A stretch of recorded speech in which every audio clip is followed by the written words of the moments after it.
group of people known as elders in the church, or as overseers in the church, sometimes also referred to as a shepherd, a person of leadership. And these tend to be pretty synonymous words in the Bible.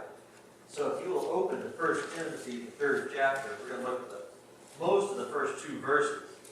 There's so much here that I feel like it has to be divided up over a few weeks. I want to read the first verse and then most of the second. Where Paul writes to Timothy, his disciple, his preacher in training, about qualifications for somebody to be leading the church. And he writes, "Here's a trustworthy saying, whoever aspires to be an overseer desires a noble task." Now the overseer is to be above reproach, secondly, faithful to his wife. Now, those few short words are loaded with information. He says that it is a good work. That work means not just a job, but a job that requires energy, it requires drive. It is a job of sizable proportions. There's something there to do. It's not going to be an easy task, even though it might look easy from the outside. As I was thinking about this, I remembered back to my high school years, and the leadership job I thought would really be great would be the band director. We had a pretty good band. It had a director who had been there a lot of years. His name was Jim Bouse, and he was excellent. He could get on you, and he would say it and straighten you out and leave you laugh. Never met anybody else like him in my whole life. He disciplined with humor, and he managed to do it. And he had, for a place like Beaver, quite a dynamic band program. And I always thought that would be great, because I could see him leading the band, and he would lift his hands, and the instruments would come up, and he'd start the song, and the music would play, and he'd raise the volume of this, and lower that, and move us back and forth. And it just seemed like a wonderful thing to have that kind of leadership and control, and have the group working together with what an energy.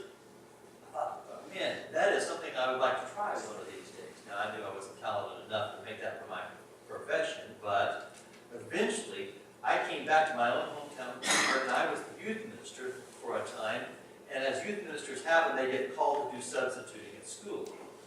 And it so happened that I got to substitute in band. Now, the idea was that I was not going to lead the band. I was going to sit there and keep anybody from getting killed, right? That's my job, to pacify the crowd. But I could not resist. I could not resist. Here's my opportunity. I wanted to do this. And so I had them get out their instruments, set up their music, and ask them what it is that they played. And we lined everybody up, and it was a train wreck.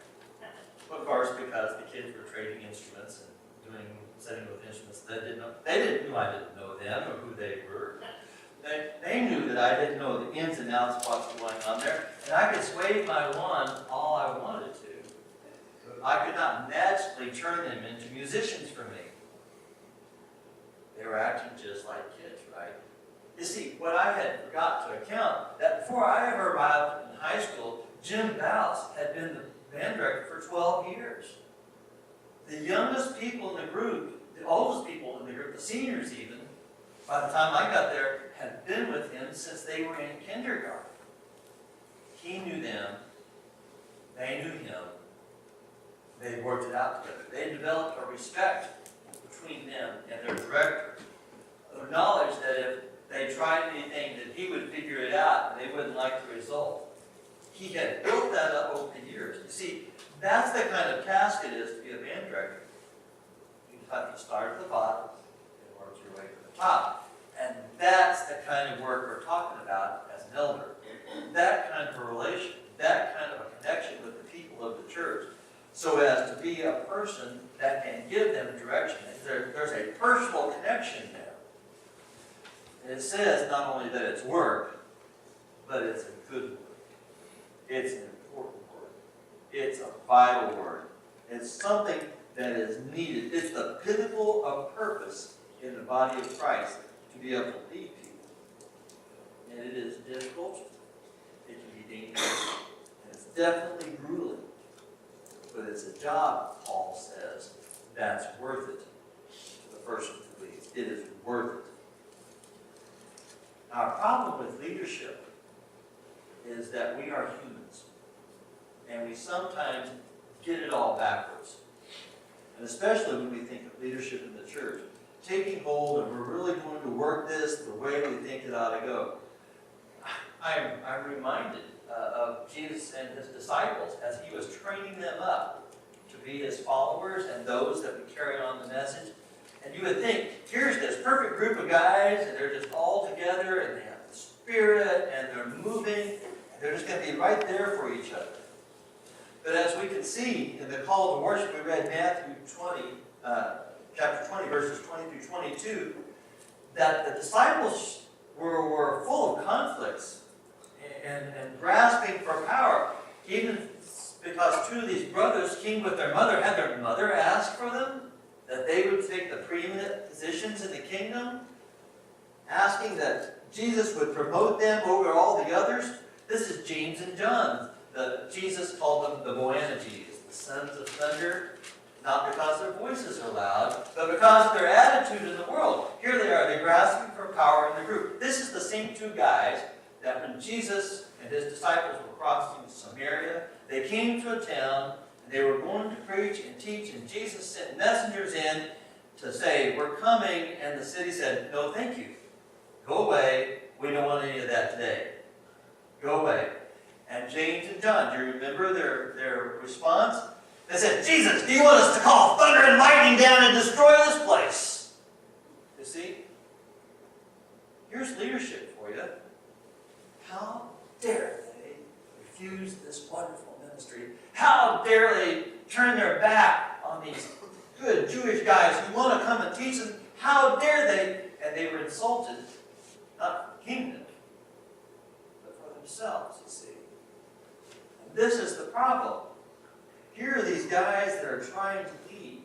They're trying to teach the gospel, and that Jesus is the one who is coming. But to them, it's very personal. It's not about the people refusing God. It's about the people refusing them personally. They want to lead with intimidation and power and destruction. You know the funny thing about sheep? No matter how bad you scare them, you don't scare them into submission. Have you tried that? You ever tried to scare a sheep into submission? They just get wilder. They really do. If they kill themselves trying to get away, they'll kill themselves trying to get away. So it is the body of Christ. It's leadership, but not by power, or by force, or by manipulative control. It's leadership by the Spirit of God and His purpose, and His direction, and His kingdom. You see, it's His kingdom. So who are we looking for? Who are we looking for to be this kind of a leader? And that's what Paul is telling Timothy. Here's the kind of guy you're looking for to carry on this ministry. And first of all, he says, you want a guy who's above reproach. And this is an interesting word. It's kind of a wrestling word. It's a sports word. It's a word that means there's no way to lay a hand on it. There's no way to grasp and to grab and to control it. And in wrestling, it's all about one guy controlling another person's movement. And there's one of the classic moves is what they call the hammerlock, where you grab the other guy's wrist and you twist it so that it binds up behind his back. And once that hand is up there, there is no strength in a guy's body to force it down. Not of itself. Now, there are strategies out there. And once that is in place, the guy with the hammerlock on the other has control. It's able to get at him and control him and have power over him. And what Paul is saying, you're looking for somebody that doesn't have a weakness that somebody can grab onto and bring him down. Some place where he's let his guard down and done things that are wrong. It reminds me a bit of politics and how somebody will be in politics and they're wanting to move forward. I'm thinking of Hillary Clinton right now. This whole incident with the consulate in Benghazi and how it was attacked and destroyed, and there's these accusations that it was not reinforced, it was not protected, its cries for help were ignored.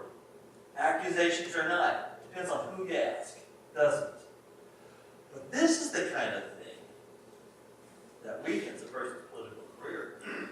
Really? They left their own people to die and didn't even try to protect them? Really?